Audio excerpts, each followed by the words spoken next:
Hello दोस्तों, नमस्कार। Political science learning में आप सभी का स्वागत है।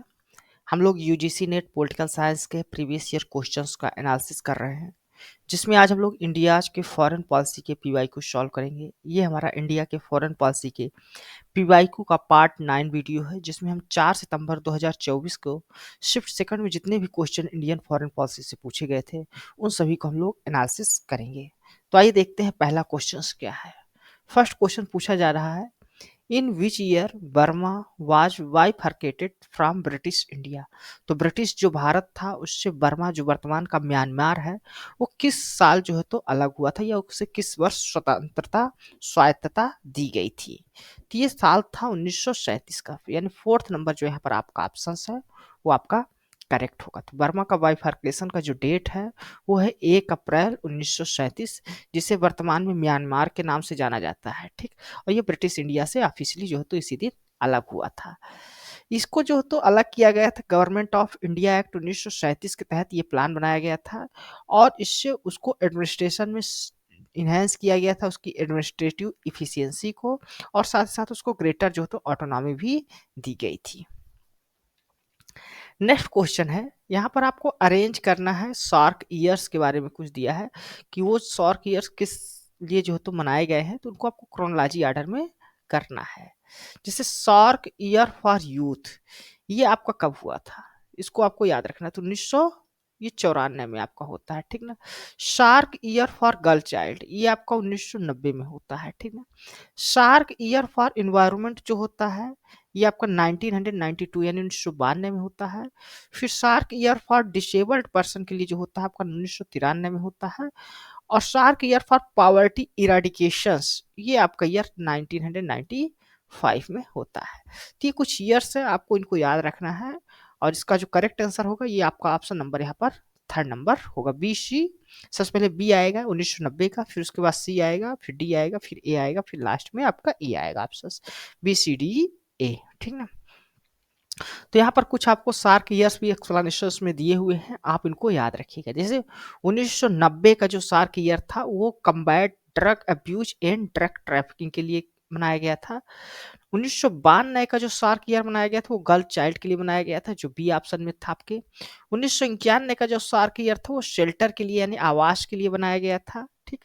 1992 का जो सार्क ईयर मनाया गया था वो इन्वायरमेंट को डेडिकेटेड था, जो आपका सी नंबर ऑप्शन था। 1993 का जो सार्क ईयर मनाया गया था वो डिसेबल्ड पर्सन के लिए था, आपके ऑप्शन नंबर डी में दिया हुआ था। 1994 का जो सार्क ईयर मनाया गया था ये यूथ के लिए मनाया गया था, आपके ऑप्शन नंबर 1 में ये दिया हुआ था। 1995 का जो सार्क ईयर मनाया गया था वो पॉवर्टी इराडिकेशन के लिए मनाया गया था, ये आपका ई नंबर ऑप्शंस में दिया गया था। इसी प्रकार 1996 का सार्क ईयर लिटरेसी के लिए बनाया गया था। 1997 का पार्टिसिपेटरी गवर्नेंस के लिए मनाया गया था। 1999 का सार्क ईयर बायोडाइवर्सिटी के लिए मनाया गया था। 2002 और 2003 का जो ईयर था उसको contributing for of youth to environment के लिए मनाया गया था। 2004 का SAARC year awareness year of TB and HIV AIDS के लिए मनाया गया था। 2006 का साउथ एशियन टूरिज्म ईयर के रूप में मनाया गया था। 2007 का ग्रीन साउथ एशियन ईयर के रूप में मनाया गया था।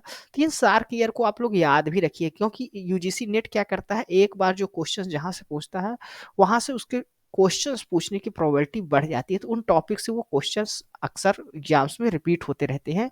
तो ये आपको सार्क ईयर याद रखना है, क्योंकि इसी ईयर्स में जो है तो 1989 में SAARC year of combating drug abuse and trafficking को भी पूछा गया है। आगे हम लोग इसका क्वेश्चन देखेंगे, ठीक है ना।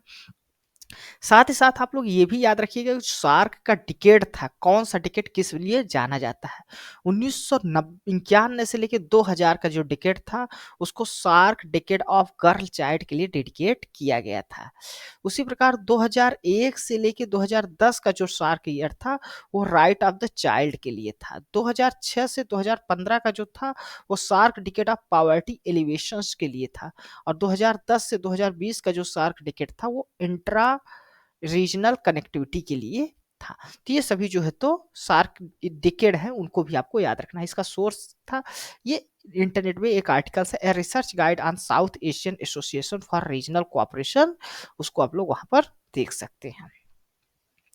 नेक्स्ट क्वेश्चन पूछा गया है, Pakistan exploded its first nuclear bomb at. तो पाकिस्तान ने अपना पहला जो न्यूक्लियर बॉम्ब वो कहाँ पर टेस्ट किया था, न्यूक्लियर टेस्ट किया था, वो स्थान का नाम आपको बताना है। तो ये है चगाई। तो इंडिया ने कहा किया था, पोखरण में किया था, पाकिस्तान ने कहा किया चगाई में किया था। ये भी इंडिया के जो पोखरण में इंडिया ने किया था मई 1998 में, उसके जस्ट बाद ही पाकिस्तान ने भी किया था। तो पाकिस्तान का जो न्यूक्लियर टेस्ट हुआ था वो 28 मई 1998 में हुआ था, चगाई डिस्ट्रिक्ट जो बलूचिस्तान में आता है। तो इस टेस्ट को चगाई 1 के नाम से जाना गया था, ठीक ना। जैसे इंडिया का पोखरण 1 पोखरण 2 के नाम से जाना गया, उसी प्रकार वहां का चगाई फर्स्ट के नाम से जाना गया। नेक्स्ट क्वेश्चन है, आपको आइडेंटिफाई करना है करेक्ट स्टेटमेंट। फर्स्ट स्टेटमेंट है, eighth SAARC summit held at New Delhi in 1995। तो ये बात बिल्कुल सही है। पहला जो सार्क का समिट हुआ था न्यू दिल्ली में 1995 में हुआ था, ठीक ना। एट्थ जो, ठीक ना, एट्थ सार्क समिट।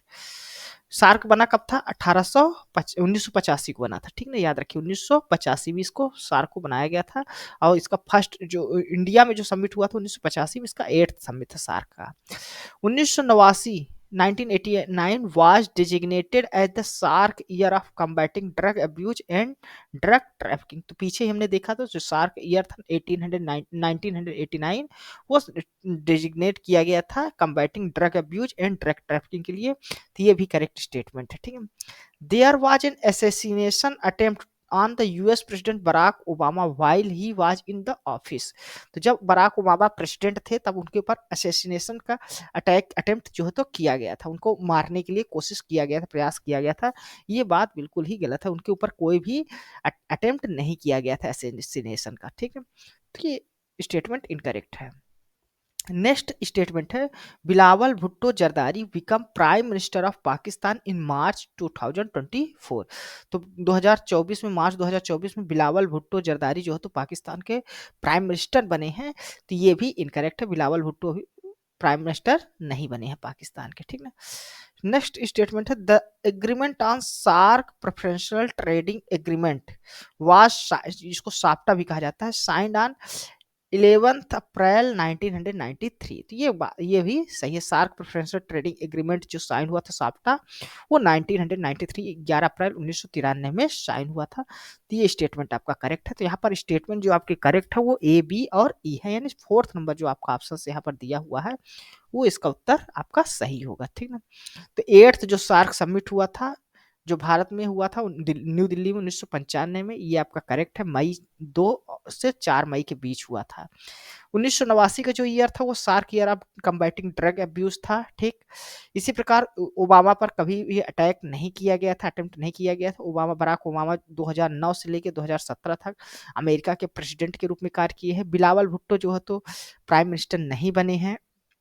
और जो सार्क का प्रेफरेंशियल ट्रेड एग्रीमेंट हुआ था वो 11 अप्रैल 1993 को हुआ था, प्रमोट इंट्रा रीजनल ट्रेड को, इंट्रा रीजनल ट्रेड को प्रमोट करने के लिए। नेक्स्ट क्वेश्चन है, आपको यहाँ पर कुछ ट्रेटीज दी हुई हैं या एग्रीमेंट्स दिए हैं, आपको इनको क्रोनोलॉजिकल ऑर्डर में अरेंज करना है। इंडिया बांग्लादेश के बीच फरक्का जो ट्रेटी होती है 1995 96 में होती है, 1995 में होती है, 96 में होती है, ठीक ना। इंडिया बांग्लादेश जो साइंस शिमला एग्रीमेंट होता है 1972 में होता है, ठीक। India Pakistan Indus water treaty आपका 1960 में होता है। ये क्वेश्चंस कई बार यूजीसी नेट के एग्जाम्स में रिपीट होते हैं, ये तो आपको याद रखना है। Prime minister Atal Bihari Vajpayee undertook bus जनवरी to Lahore and sign a declaration. तो लाहौर डिक्लेरेशन होता है 1999 में होता है आपका। और India Pakistan sign the Tashkent agreement, ये आपका ताशकंद एग्रीमेंट जो साइन होता है ये आपका होता है 1966 में, ठीक ना, इंडिया और पाकिस्तान के बीच। तो ये करेक्ट आपका यहाँ पर सबसे पहले होता है आपका Indus water treaty NSC number होगा, उसके बाद आपका ई होगा CEBAD, ठीक ना। यानी सेकंड नंबर जो आपका ऑप्शन से यहाँ दिया है वो करेक्ट होगा, ठीक ना।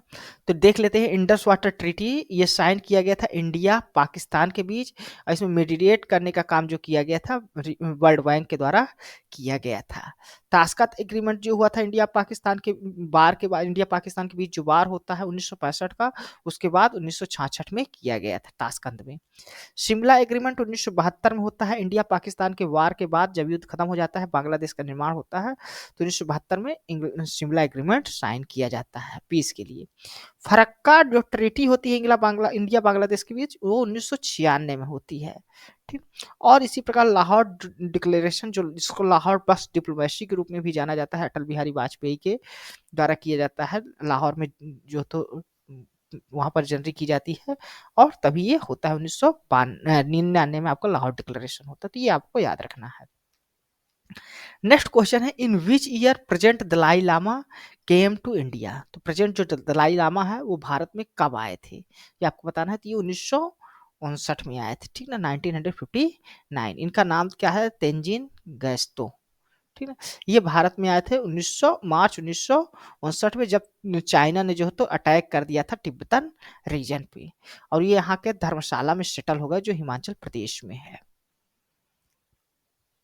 नेक्स्ट क्वेश्चन है, यहाँ पर आपको सार्क सेक्रेटरी जनरल दिए गए हैं सार्क के, और टेन्योर दिया गया है सार्क। तो आपके 2024 की, अगर 4 सितंबर 2024 के शिफ्ट सेकंड में देखें, तो सार्क से संबंधित कम से कम 2-3 क्वेश्चंस आए हुए हैं।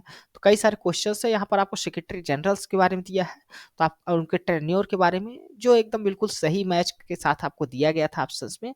तो जैसे ए का आपका फर्स्ट होगा, बी का आपका सेकंड ऑप्शन होगा, सी का आपका थर्ड ऑप्शन होगा, और डी का जो है तो फोर्थ ऑप्शन हो गए। यानी अबुल एहसन जो थे वो जनवरी 16 से 1987 से लेके अक्टूबर 15 1989 तक जो है तो सेक्रेटरी जनरल के रूप में कार्य किए हैं।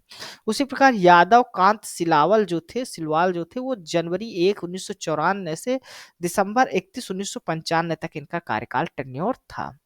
नेम यू हुसैन, ये 1 जनवरी 1996 से दिसंबर 31 1998 तक ये सेक्रेटरी जनरल सार्क थे।